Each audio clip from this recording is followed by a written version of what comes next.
The film story men മീഡിയയിലേക്ക് സ്വാഗതം. വിസ്മയ മോഹൻലാല് ആദ്യമായി അഭിനയിച്ച തുടക്കത്തിൽ തന്നെ തുടക്കം എന്ന് പറയുന്ന ഒരു പടാണ് ചെയ്തിട്ടുള്ളത്. അപ്പോ ഈ വർഷത്തെ ഓണം ആര് തൂക്കുംന്ന് കണ്ടറിയാം.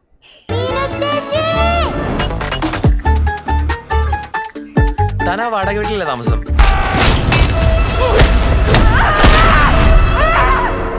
പണ്ട് ആരോ പറഞ്ഞു കേട്ടിട്ടുണ്ട്, ദൈവവും സാത്താനും തമ്മിലുള്ള ചൂതുകളിയാണ് നമ്മുടെയൊക്കെ ജീവിതവും. I'm chaos in a tailored suit. Say my name, it's my game.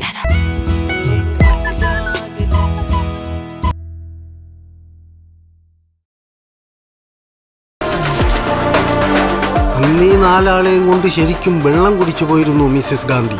അങ്ങനെ ഒരു 74 പാർലമെന്റ് കൊഫൈ പോസ പാസ്സാക്കുന്നത്.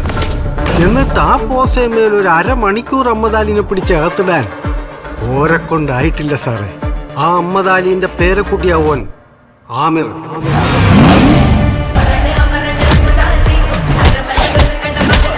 സാറൊന്ന് ശ്രമിച്ചു നോക്ക് ആമിർ അലീനെ പൂട്ടാൻ. അപ്പ കാണാം മമ്പറം പള്ളിയിലെ ഉറൂസ്.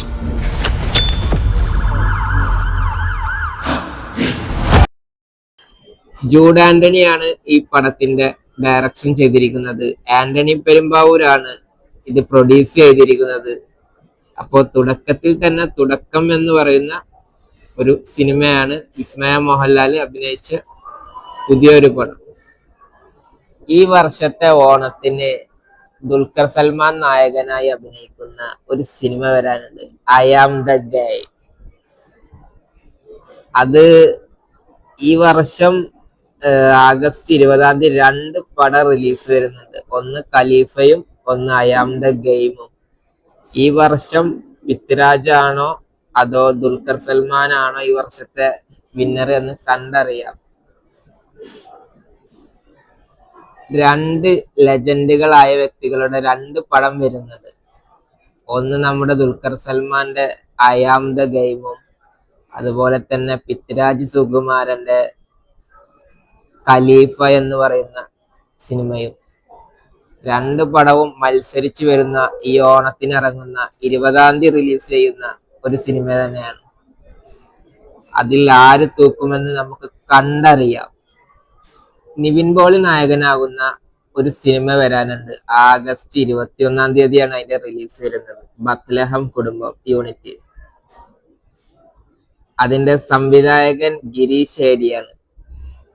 അപ്പോ ഈ വർഷം 4 സിനിമകളാണ് വരുന്നത്. ദുൽഖർ സൽമാന്റെ ഐ ആം ദ ഗെയിമും പൃഥ്വിരാജിന്റെ ഖലീഫയും വിസ്മയ മോഹൻലാലിന്റെ തുടക്കവും പിന്നെ അതുപോലെ തന്നെ ബത്ലഹം യൂണിറ്റ് നിവിൻ പോളിന്റെ സിനിമയും ഒക്കെ ആയിട്ട് ഈ വർഷം ആര് തൂക്കും എന്ന് കണ്ടറിയാം.